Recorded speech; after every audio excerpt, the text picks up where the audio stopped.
Michigan's one of the few states that are out there that has fully online casinos, and that's anything you find in a casino. Gambling in Michigan doesn't require a trip to the casino anymore.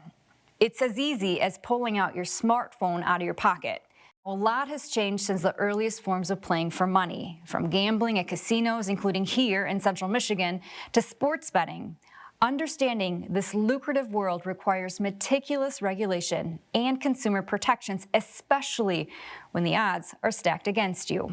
Gambling is the most highly regulated industry in the country, and that extends to the online stuff. There's lots of know your customer KYC steps and guidelines in place, and you do have to take a picture of your ID. You have to do these. You've got a lot of them make you do two-factor authentication. And gambling has never been more accessible or more regulated, says Pat Evans with Katina Media, who follows the regulation and legislative side of online gaming. The amount of money sports betting and especially online gaming are generating here in Michigan is staggering. In December, iGaming generated $45.9 million in taxes for the state. Internet sports betting taxes were $214,000. Pat is talking about the tax revenue generated in December of 2024. But take a look at the big picture numbers for last year. Online casinos and sports betting became legal in Michigan back in 2021. Michigan right now is one of just a few states where you can gamble online, but more states are trying to legalize it. All these states are looking towards online casino, but a lot of them are now seeing the headwinds and the objections to the sports betting expansion, so it's harder for these states. And the legislators are saying, well, this is a regressive tax, so this isn't good. So Michigan got it all done over one hump, and honestly, Michigan is besides Nevada and New Jersey, which are massive historical gaming centers, Michigan is probably the leading regulatory body in the country when it comes to online gaming. Also known as iGaming, it gives people the ability to play casino-style card games, roulette, and slots right on your phone or handheld device.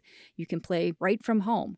It's the job of the Michigan Gaming Control Board to regulate the state's gaming industry. They tell us its primary role is overseeing the Detroit commercial casinos, online gaming, sports betting, horse racing, and charitable gaming. A board spokesperson tells us that as the gaming industry has evolved over the years, especially with the rise of online gaming and sports betting, they've incorporated a, quote, robust regulatory framework to protect consumers, prevent illegal operations, and promote responsible gaming practices. Are there workarounds? Can somebody's dad just let the 14-year-old have access to a sportsbook? Probably. Is that okay? No. If the sportsbooks find this out, they do crack down on you. They do ban the accounts. And crackdowns do happen. Recently, the Sioux Online reported that the board sent cease and desist letters to 13 illegal offshore gaming websites stating the operators do not meet standards for responsible gaming, consumer protection, or data security. The board also determines how and where the revenue gets allocated. Those numbers are also provided in a yearly report. Here are the numbers, which include more than $500 million to the School Aid Fund, another $3 million to compulsive gambling prevention, along with $3.75 million to Don't Regret the Bet. The Michigan Gaming Control Board tells WCMU that through these efforts, Michigan continues to prioritize responsible gaming while fostering a safe and supportive environment for players, which includes the Don't Regret the Bet marketing campaign that raises awareness for the risks of problem gambling. Michigan's Department of Health and Human Services oversees addiction and recovery efforts related to gambling in the state. The money it receives funds a variety of preventative and informational resources, including the state's problem gambling helpline 1-800-270-7117, which can put someone struggling in touch with nearby clinicians, groups, or virtual help.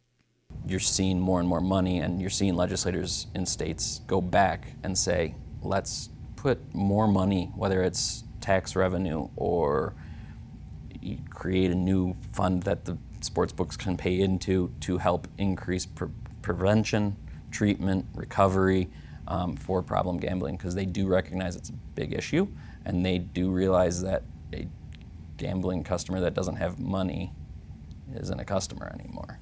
So again, it's in their best interest to keep people healthy. They're making sure it's a up and up industry, and doing all the things it can to protect consumers to their best ability, and cracking down on the people who are trying to take advantage of Michiganders.